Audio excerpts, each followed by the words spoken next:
ဘာမှတော့မဟုတ်ကျွန်တော်စပိန်ပတ်စီမှာဖြစ်ပါတယ်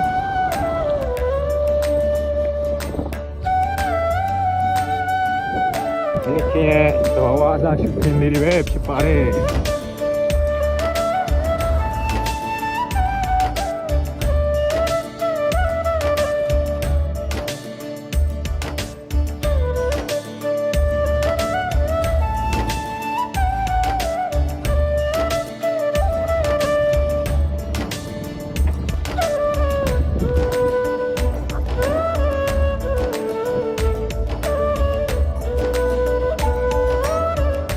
ဒီကနေ့ဆက်တက်ပါမယ်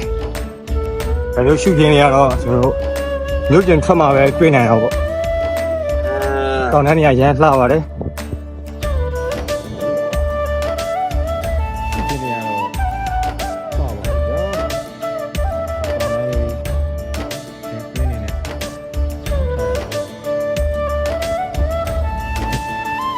ဒီဘက်ဆက်သွားရင်တော့ဒီလိုပုံသွားတဲ့လမ်းပေါ့ဒီလမ်းကတော့